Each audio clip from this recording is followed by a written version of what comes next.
বন্ধুরা, আজকে আমি রিভিউ দেব এই 84 সবজি খেতে যে কী ধরনের সবজি চাষ হয়। আশা করি থাম্বনেল দেখে বুঝতে পেরেছো যে ভিডিওটা কীরকম ধরনের হতে চলেছে। তো চলো বেশি কথা না বাড়িয়ে শুরু করা যাক, আর ভিডিওটা শেষ পর্যন্ত দেখতে থাকো। বন্ধুরা, বর্তমানে আমরা এখন আছি 84 বলে একটা জায়গায়, আর সেখানে খেতে এলাম। এসে দেখলাম নানা ধরনের চারিদিকে নানা সবজি ফলে আছে। তো আমি একটা জিনিস অবাক হয়ে গেলাম যে এখানে কত সুন্দরভাবে সবজি ফলে আছে গাছে। যেমন তোমাদের একটা উদাহরণ দেই, যে এই পটল হয়ে আছে, দেখতেই পাচ্ছ বন্ধুরা, এই একটা পটল হয়ে আছে, এই একটা, এইসব ছোট ছোট এখন হচ্ছে, বড় হয়নি। আরও পিছনের দিকে আরও ওই গ্লাস দিয়ে ঢাকা আছে, কারণ পটলটা যেন না ক্ষতি হয়ে যায় ওই জন্য।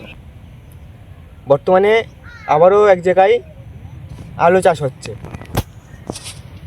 তো আলু গাছগুলো ছোট, ঠিক আছে, এখনও মনে হয় আলু হয়নি, তুললে বকবে, ওই জন্য তুলে দেখাতে পারছি না। তো এই জায়গাটায় আলু চাষ হয়, ঠিক আছে। আর পরের ভিডিওতে দেখা যাক কী চাষ হয়। বন্ধুরা, এখানে চাষ হচ্ছে পেঁয়াজকালি, ঠিক আছে। তো ভালোই লাগছে এখানে পেঁয়াজকালি। অ্যাকচুয়ালি কী বলো তো, শীতের সময় সবজির বেশি আমদানি, তাই আর কি শীতের সময় নানা ধরনের সবজি চাষ হয়। বন্ধুরা, আবারও আরেক জায়গায় চলে আসলাম। আগের বারে দেখালাম অন্য জায়গায় পটল চাষ হচ্ছে, আর এখানে এলাম এই পাশে পটল চাষ হচ্ছে, এই সাইডে সিম চাষ হচ্ছে। হ্যাঁ, তো দেখো বন্ধুরা, এখনও খুব একটা হয়নি, এখনও ফুল ভর্তি আছে। তো দেখতেই পাচ্ছ খুব সুন্দর সিম চাষ হয়েছে, গাছে ফলনশীল ভালো। তো আজকে তোমাদের ঘুরে দেখাই পুরোটা এদিকে।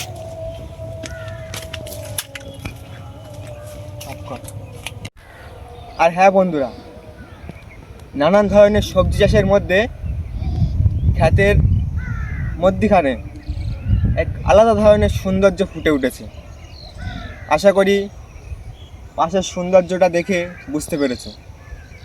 হ্যাঁ, এইটা হচ্ছে সর্ষে ক্ষেত। আর অনেক মানুষই এই শীতের সময় সর্ষে গাছের পাশে এসে ছবি তোলে এবং ভিডিও করে সৌন্দর্যের জন্য। অ্যাকচুয়ালি কাকা, এই শীতের টাইমটাই এ ধরো পালং শাক তুমি এই চাষবাস করেই তুলছো, তারই বাঁধছো, বাঁধার পর এটা মার্কেটে যাবে না? মার্কেটে যাবে, মার্কেটে গিয়ে তো দেখাচ্ছে তুমি আমি কিনবো।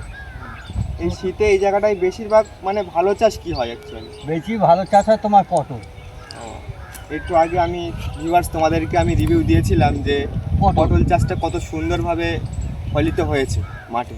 হ্যাঁ, ওই পটল ছবি দেখো, ওই আর তোমার সিম আছে, পেঁপে আছে, তোমার এইটা কি বলে বলো তো, গাজর। এটা গাজর, ওই তোমার ওই মটরশুঁটি।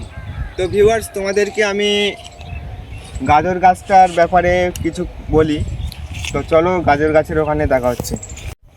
বন্ধুরা, বর্তমানে দাঁড়িয়ে আছি গাজর ক্ষেতের উপরে। তো এই গাজর ক্ষেতে একটা জিনিস দেখলাম, আমাদের ওইদিকে তো গাজর চাষ হয় না, তো তোমাদেরকে ফার্স্ট টাইম এই গাজর চাষটা দেখালাম। তো তুলে দেখানো তো সম্ভব না, এটা লোকের ক্ষেত। তোলো একটা, তোলো, মোটাই নি বলো, তুই তুলে খাও, কোনো ব্যাপার নেই। ও, তা চাচাটা বলছে একটা তুলতে, তো একটা তুলে দেখা যাক। বন্ধুরা, তোমাদেরকে একটা গাজর তুলে দেখাই।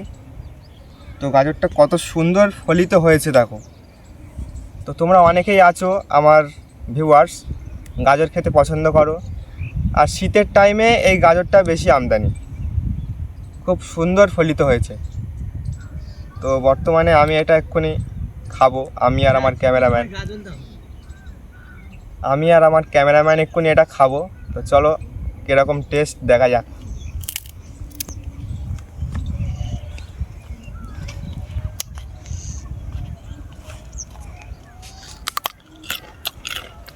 খুব সুন্দর, আমি গাজর খেতে ভালোবাসি অ্যাকচুয়ালি ছোটো থেকেই।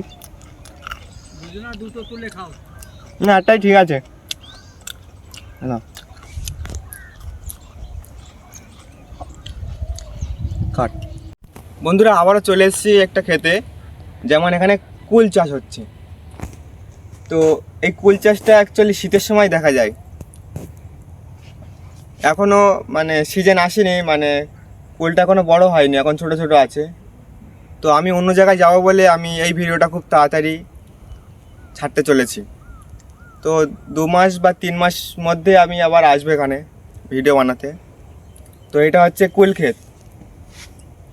এইদিকে চাষবাসের আমদানিটা। বন্ধুরা কারা কোথা থেকে দেখছো এবং তোমরা কি চাষবাস করতে বেশি পারদর্শী এবং তোমরা কি কি চাষ করো অবশ্যই কমেন্টে জানাবে, তাতে আমার ভিডিও বানানোর মোটিভেট আরও বেড়ে যাবে।